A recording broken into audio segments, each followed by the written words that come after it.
Sara Carter, Fox News investigative reporter, contributor, and he has the #1 best-selling book, The Russian Hoax. Greg Jarrett is with us, Fox News legal analyst. Thank you both. Let's start from a legal standpoint, Greg, if I may, and start with a simple question. They're demanding that the FBI, DOJ not comply with the president's order. I think there are numerous areas where constitutionally the president has the authority to do so. One is he has the power to declassify, A, and he has the power to release it, B, and hasn't this been done in the past by Democrats? Oh, sure it has. And the legal authority for the president to make these decisions and order executive branch officials to comply with his order derives from Article 1, Section 1 of the Constitution. It says the executive power shall be vested in the President of the United States. It goes on to explain that it is his job to be in charge of the executive branch and to enforce all laws. And it would be rank insubordination for anyone in the executive branch to defy his orders. And if they do that, they should be fired immediately. And that would include Dan Coats, the Director of National Intelligence, if he decides to defy the president. It would certainly mean Rod Rosenstein, the Deputy Attorney General, who has much reason to continue to obstruct these documents because they likely incriminate him, and also Christopher Wray, whose interest in obstructing Congress is to cover up the impropriety and I think illegality on the part of FBI officials. So they should all be fired immediately if they do not comply. Sara, I'm hearing it even gets worse than this, that there potentially is out there, if you will, two sets of record among the upper echelon of the FBI, one that was real and one that was made for appearances. Is there any truth to this?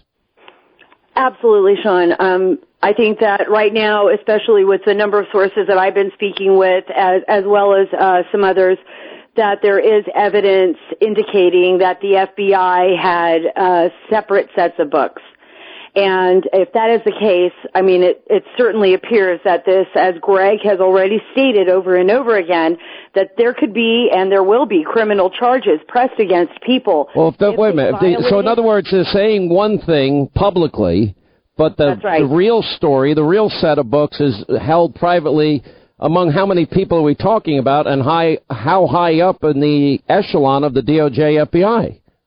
I think there are quite a few people, especially higher ups. I will not name names until all of the evidence is out there, but there were certain people above Peter Strzok and above Lisa Page that were aware of this. I also believe that there are people within the FBI that have actually turned on their former employers and are possibly even testifying and reporting what happened inside the FBI to both the Inspector General and possibly even a grand jury.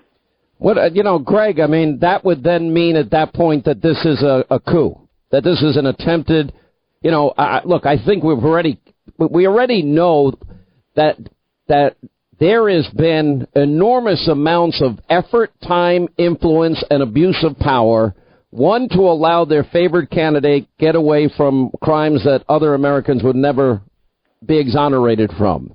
Then we know that it all goes back to Hillary, funneling money to Fusion GPS through the law firm, hiring a foreign national, which is Christopher Steele using Russian lies, putting together the dossier. Then we know that the dossier contents were spread before the election for the purpose of really indoctrinating and misinforming the American people to influence them in their voting decision, if that's not bad enough. And we know it was used as the basis for 4 FISA warrants against Carter Page, a Trump campaign associate. And all of the information presented to the court was that phony dossier and these phony manufactured press reports from the same sources. So basically it is the dossier. And they never verified, never corroborated it. And then they also had a media leak strategy.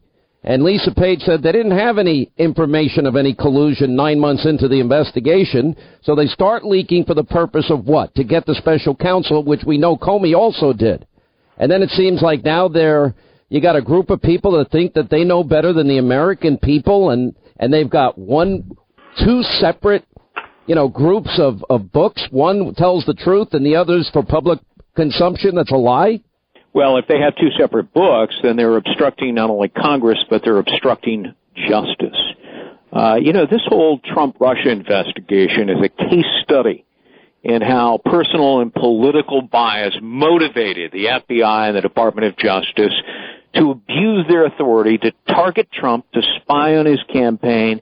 They broke the law in the process. As I explain in my book, The Russia Hoax, James Comey's FBI department guidelines were completely violated by him and McCabe and Strzok and Page. They never had the legal basis to launch the investigation. They had no probable cause, no evidence of crimes.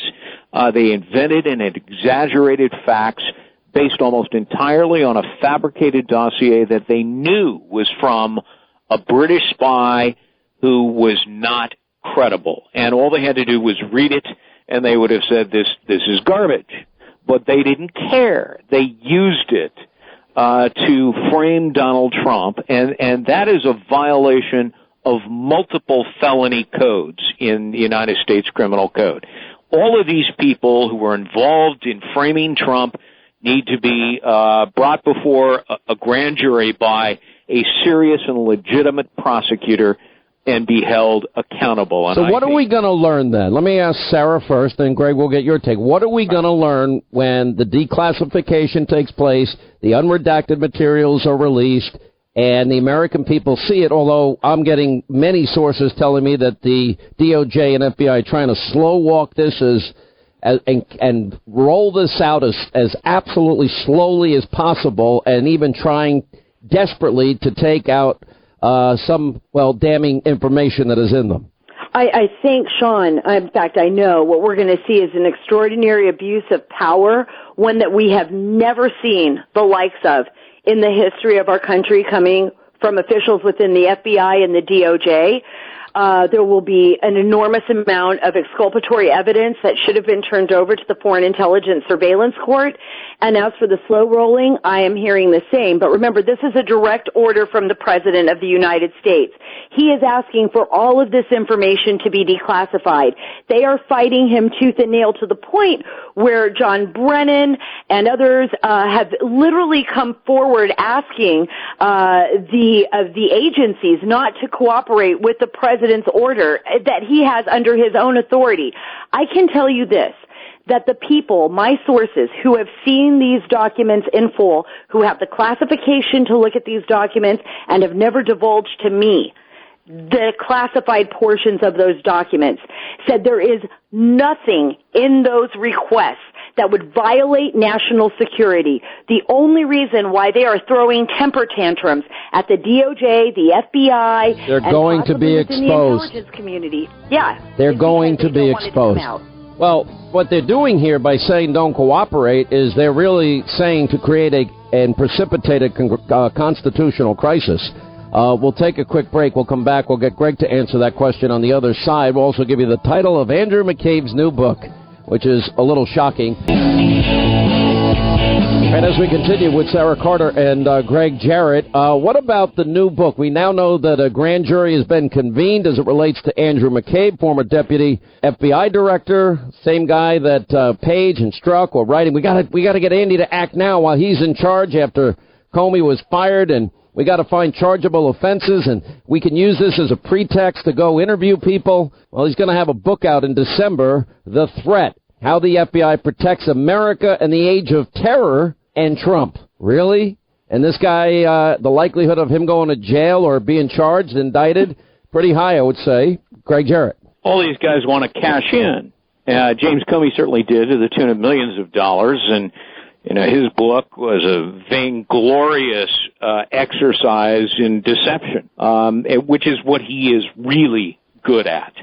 And McCabe's will be the same. I'd be shocked if McCabe isn't criminally indicted, so he's trying to make some money in advance. These are unprincipled, unscrupulous individuals who had no business serving in government, and their track record demonstrates just how corrupt they were. I wrote a column yesterday on FoxNews.com, and I believe it's on your website, Sean, that it's entitled, "If Rod Rosenstein Defies President Trump's Order to Declassify Documents, he should be fired. In the alternative, these people, if they really feel as though the order to declassify offends them and they can't and shouldn't do it, even though the law dictates they must, then they should simply resign their positions. We remember during Watergate when the Attorney General refused to fire the independent counsel Archibald Cox upon order by Nixon. Well, what did he do? Not Rumsfeld, I forget his name, but at any rate, he resigned.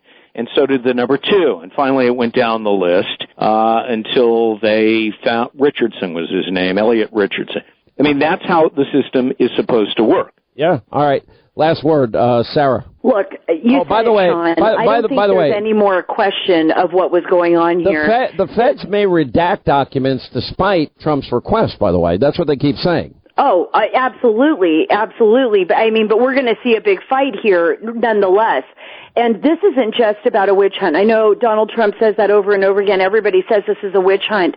As I said the other night on your show, Sean, there is certainly clear evidence that indicates that this was an attempted silent coup, or what the CIA calls a white coup, a bloodless coup.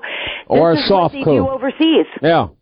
And then the president doesn't have an attorney general that backs him up. It'll be interesting to see if they want to defy the president and create a constitutional crisis in the country, because that's the next step. Last word, Greg. Yes, and what will happen is these documents will be provided to Congress, supposedly declassified and unredacted. If any of them are indeed redacted, Congress will complain to the president, and the president should then fire the individuals who did not fully comply with his order to declassify. That's what should happen, and I agree with you and with Sara that they will try to slow roll this and delay it, hoping that the political winds may shift, that by time maybe control of Congress will change hands in the upcoming election. This is what Rosenstein has done throughout the last year. He has every reason to suppress these records because, as I said before, they will likely incriminate him. All right. Thank you all for being with us.